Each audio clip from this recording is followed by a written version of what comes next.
1340 96.5 KVGC. Good morning, everyone. It's 7 minutes after the hour.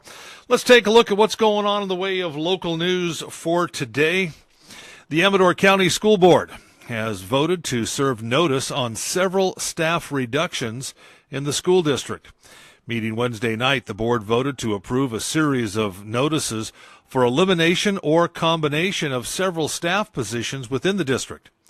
Among the changes approved by the board, the district will combine the Director of Transportation and Director of Maintenance positions and eliminate a Superintendent's Secretary position and a part-time Director of Career and Technical Education position. The cuts in positions come despite positive news from an interim budget report, which shows that revenues in the district are increasing as the district has received more property tax revenues than expected, and enrollment is up throughout the district for the fourth straight year.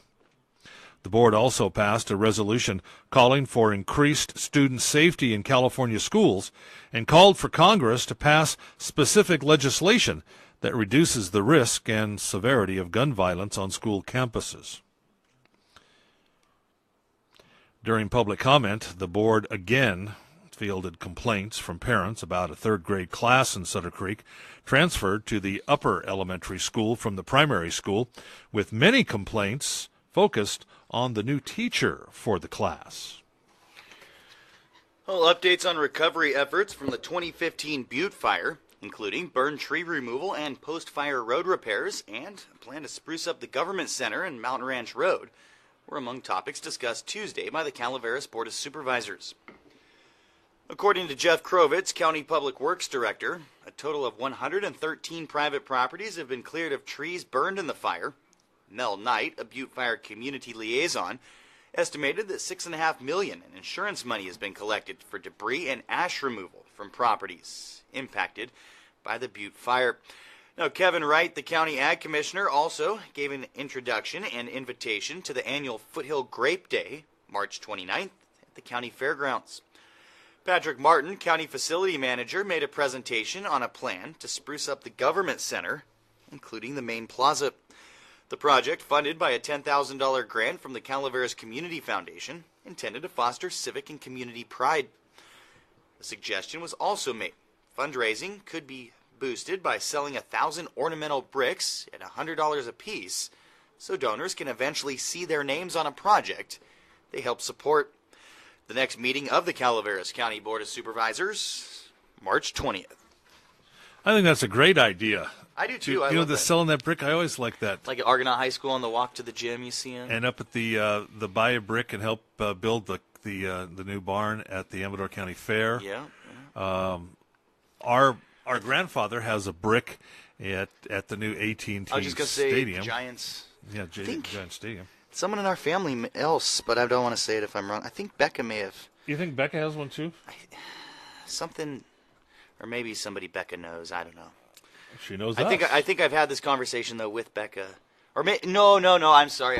Becca and I wanted to get in on this at one point when they started selling more, and we weren't able to do it. Oh, okay. That's what it was.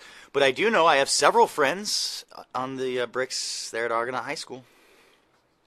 Did you? Were they selling them when you? Yeah. I don't remember.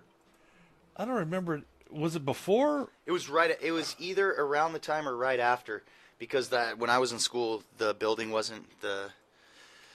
I'm drawing a blank on exactly what they call it. The multi-purpose room. The multi-purpose room wasn't there. Yeah, that wasn't there. That was just grass out there. But they were putting them on the walkway. Yeah, I don't know. I think I've seen one for Dusty and Josh for some reason. John and Lucy might have one, Tyler. I don't know. Anyway, an Ione woman was injured in a solo vehicle accident Tuesday night, according to the CHP. 28-year-old Denny Eisner was traveling westbound on Highway 88 just after 9 p.m. at an unknown rate of speed when, due to the rain-slicked roadway, she lost control of her vehicle. Car ran off the road and down a steep rocky embankment, rolling over, coming to rest back on its wheels.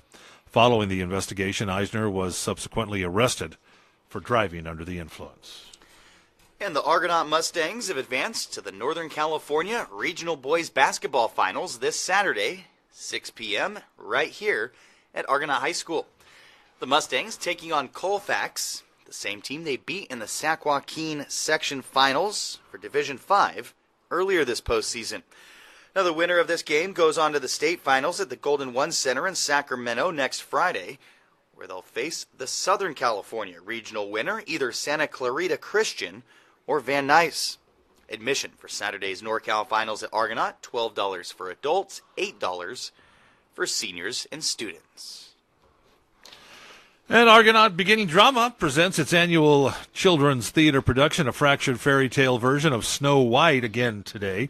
Now, this is perfect entertainment for audiences preschool through elementary. The performance will be held again today at 9 a.m. and 10:45 in the multipurpose room at Argonaut High School.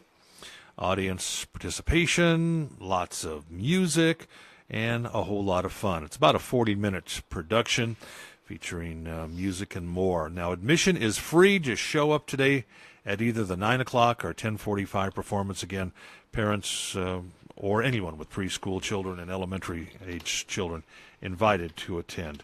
The Argonaut Drama 2017-18 season, by the way, sponsored by the Jackson Rancheria.